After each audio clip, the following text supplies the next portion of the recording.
Vous êtes toujours en direct sur la radio des ours, sur le 90.7 en Vallée du Trien et à Valorcine et sur le 90.5 à Chamonix. Notre dernière invitée, Lauriane Gasseur, nous fait le plaisir d'être à notre micro aujourd'hui. Merci d'être là. Bonjour, merci. Alors, vous êtes responsable marketing et communication pour le TMR, donc c'est le transport de Martigny Région qui équivaut au Mont-Blanc Express en France. Et vous êtes d'ailleurs partenaires, vous travaillez ensemble. Est-ce que vous pouvez nous dire déjà comment ce transport et ce lien se fait avec le Mont-Blanc Express? Comment vous travaillez ensemble? Alors en fait, on a cette particularité d'avoir la ligne du Mont-Blanc Express en commun, donc pour la partie suisse et la SNCF pour la partie française, entre Saint-Gervais et Valorcine, et pour nous entre Martigny et Châtelard-Frontière et Valorcine pour pouvoir faire la liaison en fait. Donc on collabore vraiment pour la planification, pour les horaires, etc. Et puis on est par contre, pour l'exploitation, on est après chacun séparé, chacun s'organise avec ses mécaniciens, etc., de manière autonome, je dirais. Ça veut dire que les trains qui s'arrêtent à Valorcine et ceux qui... Oui, il y a le petit qui pleure, on entend. Oui, c'est pour ça qu'on va en parler. Et justement, c'est ça qui est intéressant.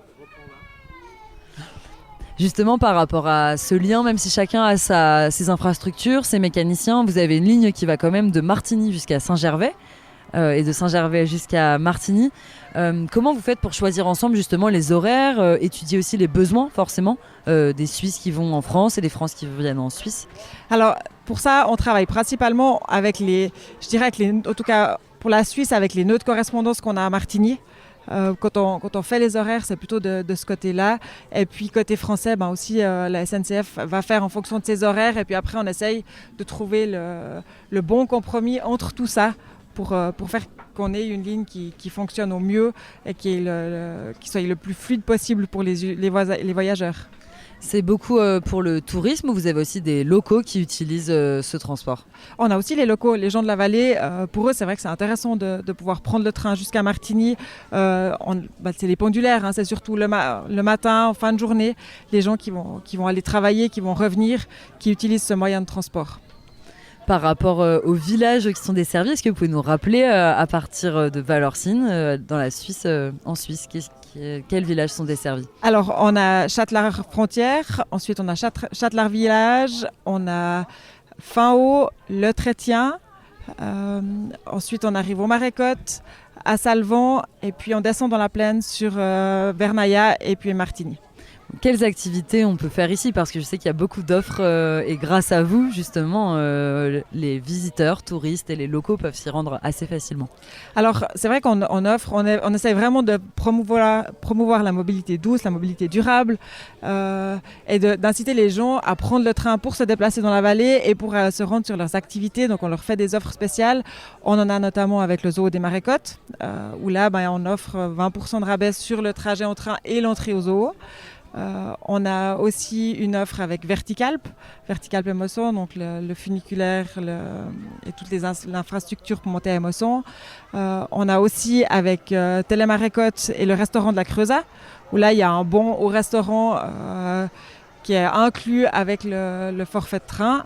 On a la même chose aussi pour le restaurant du barrage des Mossons. On a également une offre avec la tyrolienne aussi à Mosson. Et puis en hiver, on a aussi des offres pour le ski, côté suisse sur les Marécottes et puis côté français sur Tête de Balme. Ça, j'imagine que dans votre métier, c'est la partie aussi qui est intéressante, comment créer des partenariats. Oui, alors tout à fait. C'est vrai que c'est l'objectif de trouver les bons partenariats et pas non plus d'avoir une offre trop grande parce que les gens ils s'y perdent. Donc on essaie de trouver le bon compromis et puis après ça dépend aussi des prestataires qui ont envie de travailler, qui ont aussi... L'idée c'est vraiment d'avoir une situation où on est gagnant-gagnant et puis surtout le client final. Est-ce que vous savez s'il y a plus de trafic et de gens qui empruntent le train en été ou en hiver? Alors ce sera plus en été. En été, on est aussi confronté. On a aussi des cars de touristes étrangers qui viennent à Martigny, qui sont déposés à Martigny, qui prennent le train, parfois jusqu'à Chamonix, parfois jusqu'à Châtelard, ça dépend. Puis comme ça, ils vont pouvoir bénéficier vraiment de ce trajet à travers la vallée du Trien qui est assez impressionnant et puis qui est toujours très très apprécié. Je crois savoir que justement il y a beaucoup de demandes et que les trains commencent à ne pas être suffisants pour accueillir tous ces touristes et même en termes d'horaire. C'est 1 voire 2 par heure maximum. Ça compte changer, je crois. Alors là, on est à 1 par heure en principe. Après, quand on sait qu'on a du monde, on peut faire ce qu'on appelle des doublures. Donc ça veut dire qu'on vient avec un deuxième train pour les groupes principalement. Comme ça, c'est aussi plus confortable pour eux. D'où l'importance aussi de réserver. Et quand on est un groupe, et puis de dire, ben voilà, on sera à tant de personnes pour qu'on puisse assurer que les gens puissent avoir assez de place et être confortables pour leur voyage en train. Et puis, c'est également pour ça qu'on a changé les horaires. C'était ce printemps. D'habitude, on change au mois de décembre et là, on a changé au mois de mai parce que l'idée, c'était vraiment d'avoir un peu plus de temps pour le chargement et le déchargement des groupes sans être en retard et surtout pour garantir la correspondance sur Chamonix à Valorcine. Parce qu'on se retrouvait avec des gens parfois qui devaient attendre la correspondance suivante, donc 45-50 minutes et ça, on essaie d'éviter. Quels changements vont être entrepris ou en tout cas sont en discussion pour pallier à ces problématiques ?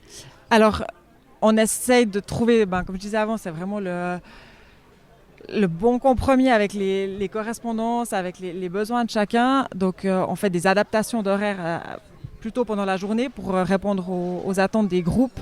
Et puis pour les années à venir, on a aussi fait l'acquisition de nouveaux trains, de nouvelles rames en collaboration avec la SNCF là, qui devrait arriver en 2025-2026. Et puis là, l'idée, c'est de pouvoir faire des trains plus longs en fait.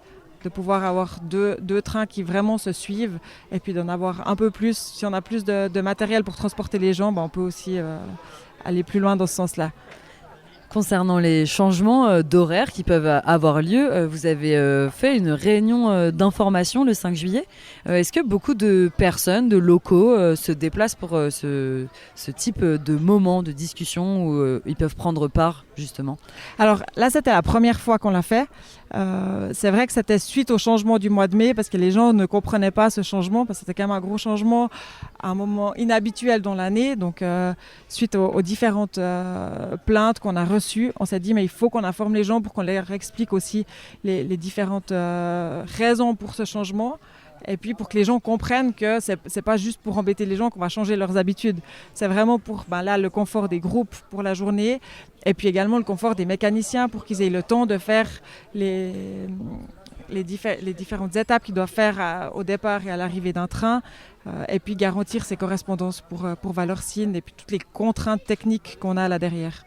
Est-ce que les locaux se sentent un peu lésés parfois par justement l'adaptation au groupe, comme vous le disiez, c'est aussi l'adaptation finalement au tourisme qui change leurs habitudes. J'imagine qu'il y a peut-être aussi un peu de colère parfois sur le moment de ces changements qui sont dus finalement à des gens qui sont intéressés par la région mais que ponctuellement alors qu'eux empruntent les transports chaque jour. Alors oui, ça c'est clair qu'on est confronté à ce genre de remarques, de réflexions. Nous, on essaie de vraiment trouver le meilleur compromis et puis là, on va encore l'adapter pour le mois de décembre avec l'objectif que ce soit d'avoir peut-être un train de plus le matin, d'avoir vraiment quelque chose qui soit adapté aussi aux pendulaires, aux gens de la région. Mais après, ce qu'on doit aussi, c'est leur rappeler que finalement, ce train, si on peut avoir un train à l'heure, même parfois plus qu'une cadence à l'heure, c'est aussi grâce au tourisme, parce que c'est ça aussi qui fait que le train fonctionne. Et beaucoup de personnes s'étaient rendues à cette réunion, donc ? On avait entre 30 et 40 personnes. Et pour une première, on a trouvé que c'était très bien. Et les gens étaient globalement contents parce qu'ils ont aussi compris toutes les réflexions qu'il y avait derrière ces changements. En plus, ce qui est intéressant, c'est que parmi ces 40 personnes, eux-mêmes, s'ils ont bien compris l'information, peuvent la rediffuser. Et de fil en aiguille, de bouche à oreille, tout le monde a bien compris finalement. Voilà, exactement. Et puis c'était aussi l'objectif de pouvoir ouvrir la discussion et puis répondre aux attentes des gens. Ce qui ne se fait pas forcément quand on communique au travers d'une affiche ou comme ça, où les gens vont interpréter les choses à leur manière. Je crois que vous avez également aussi un projet plutôt sur les questions écologiques, environnementales, qui est pour l'instant en discussion, mais qui va essayer de voir le jour dans les prochaines années, sur la récupération de l'énergie de freinage des trains. Alors, il est plus qu'en discussion, il est en construction. Donc, en fait, on a ce qu'on appelle une sous-station à Vernaya. C'est là où on va pouvoir injecter l'énergie du train. Et puis, d'habitude, c'est simplement pour fournir l'énergie au train pour fonctionner. Et là, ce qu'on va faire, c'est qu'on va récupérer l'énergie de freinage du train sur le tronçon en crémaillère entre Salvan et Vernaya. Avec cette énergie récupérée, on aura des grandes batteries pour stocker cette énergie et la réinjecter soit pour le train qui va monter après, soit également dans le réseau électrique. Comment les gens peuvent connaître ce projet? Je crois que vous avez un site internet qui explique précisément ce projet en cours. Exactement, on a fait un site internet qui s'appelle tmr-infra.ch. Et c'est avec Genedis que vous menez ce projet? C'est en partenariat? Oui, tout à fait. Eux, c'est vraiment pour toute la partie électricité, énergie, réinjection dans le réseau. C'est eux les spécialistes en la matière. Donc après, c'est eux qui vont déterminer à quel moment ils vont prendre l'énergie qui a été stockée dans ces batteries pour la réinjecter dans le réseau. Est-ce que vous savez comment ça a été mené, cette idée au départ? Est-ce que c'est des personnes vraiment du TMR qui se sont dit qu'il fallait réutiliser cette énergie, ou Genedis qui est venu vers vous? Alors, c'est vraiment une discussion par rapport à cette sous-station, parce que forcément que du moment qu'on a besoin d'énergie, on discute avec eux pour faire ça. Et puis là, l'idée, elle est venue en disant, mais attendez, actuellement en descendant, l'énergie des trains, elle est brûlée. Donc on se dit, mais il y a de l'énergie qu'on a chaque jour et qui est pas réutilisée, donc comment on peut faire pour la réutiliser? Donc c'est vraiment une collaboration qui est venue des deux côtés, je dirais. Qui peut aussi encourager les personnes donc à vraiment emprunter la mobilité douce, déjà parce que ça évite de prendre chacun sa voiture alors qu'on a un train quand même qui passe à cet endroit, ce qui est quand même assez magique et assez fou comme proposition de pouvoir la maintenir. Également, je pense qu'il faut faire attention aussi à ne pas penser que quand on réutilise les énergies, ça ne veut pas dire qu'on doit faire des sacrifices aussi individuels pour pallier au réchauffement climatique. Oui, c'est tout à fait ça. Vous avez bien résumé. Merci à vous d'être venu au micro et espérons que les personnes continuent d'emprunter ces trains. On l'espère aussi. Merci beaucoup.